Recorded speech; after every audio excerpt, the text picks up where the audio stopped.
ridden this Yecoo board for the last, I don't know, 100, 200 kilometers maybe. I think around 200 kilometers.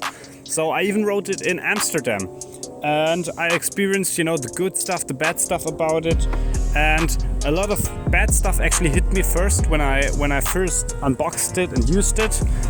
So I'm going to talk about good stuff, stuff that's okay, and stuff that's actually bad. What seems to be really good with this board is the build quality. The build quality seems absolutely fine in every category. They also claim it's waterproof and they claim it's dustproof and everything, and I actually believe them. I think that's absolutely true.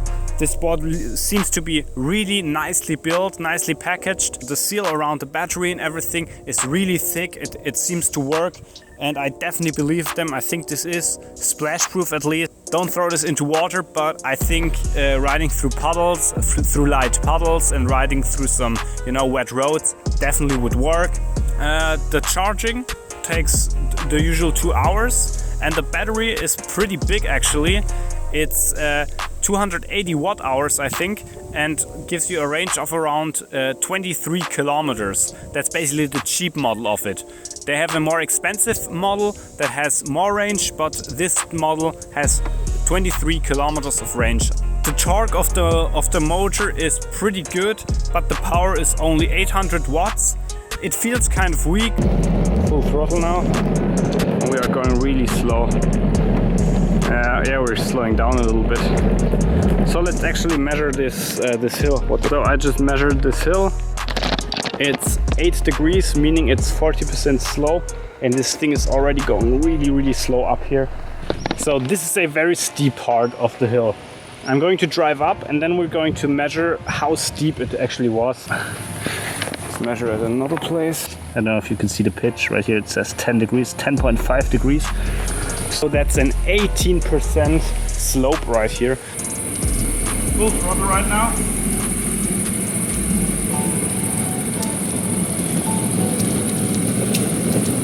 Yeah. The torque is okay, but the power is just not there. What's also really good about this board is the shape of it. I like the shape, like this. It has this perfect place for 2 feet, and it kind of looks a little bit weird on first sight, but I actually really enjoy the shape of the board. Your feet tuck in nicely here, and you definitely feel absolutely secure on this thing, and carving around is so much fun. That's why I like the shape. Also, it has this little tail and the end of it. It doesn't really look like a tail, but it works for turning the board. You can actually step on it and turn the board with it. It works, and I really like that. The braking of the motors is pretty weak. Sometimes I feel unsafe because the braking is just way too weak in my opinion. It should be way stronger. When you go down a steep hill and, you know, a car approaches from the side somewhere and you want to brake, there's just no power there. You know, the deck is completely stiff. That's a good thing and a bad thing. It's a good thing because it's really good for carving. You can put a lot of pressure on it. But it's also sometimes a little bit annoying because it gives you zero dampening, meaning when you go over some bumpy roads, your feet will hurt after a while. The bottom of this board looks really nice, I think. Like it definitely works. It's such a slick design. It looks so nicely tucked away, everything under there. The battery and the motor control look really nicely tucked under there. I really like that. And another benefit of having these hub motors is it's easy to push. You feel only very little resistance from the motors. And I also enjoy that so much because you can just push whenever it's needed, you know, whenever you want, you can just push it and you don't feel much resistance at all. Like,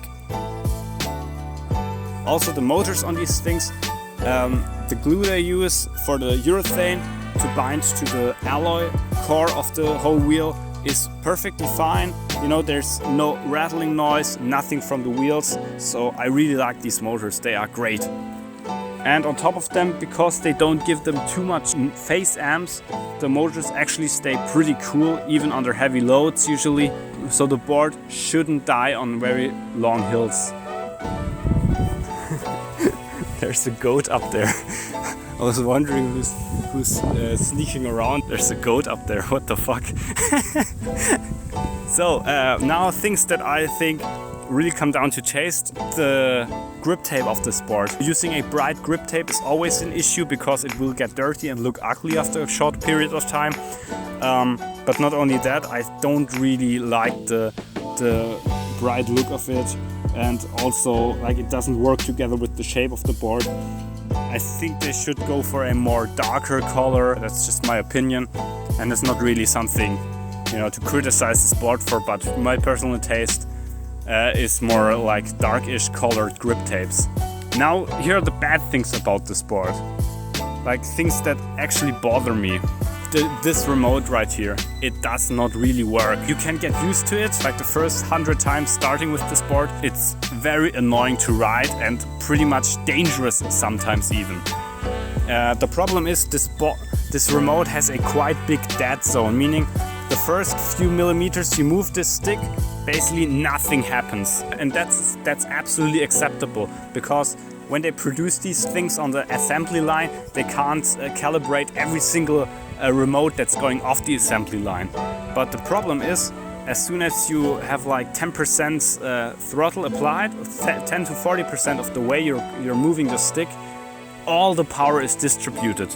Meaning you slowly go forward, and all of a sudden your board just shoots out. And because the whole movement you do with your thumb is so little, and basically from here to here all the power gets distributed, it's really hard to ride this thing and to start off. It's really annoying, and I don't really like that. Let's put very slowly some throttle on here. See that? It just instantly pulls. Like there's no hesitation. Show you again.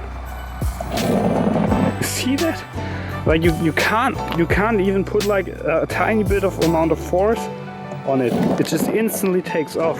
It's something you can get used to, but it's never good. Like I can't give this somebody who's you know, pretty new to riding an e-board, because they will always fall off the board when starting, because this thing just instantly applies full throttle. It's really dangerous sometimes. So because they actually asked me, you know, if I want to receive their next board, and they said that they updated the motor controllers, and maybe with a updated motor controller this problem could also be fixed. Everything on the board is pretty much okay. The power is a little bit on the low side, and you know, it's a cheap board, but the remote is definitely the weakest point, I think. It takes so much time to get used to it, and it's not for everybody, and it's not easy to learn or anything like that. That's why really that's like my biggest criteria of this board. This board would be way better if the remote was working perfectly, you know. So I really hope that in the next version, you know, some of these issues have been addressed, and you know, some of these problems have been solved, because at this point I can't really say, oh guys, buy this board. I recommend it to everybody, because this remote has such a steep learning curve. It's actually pretty difficult to ride at first. So what is the price?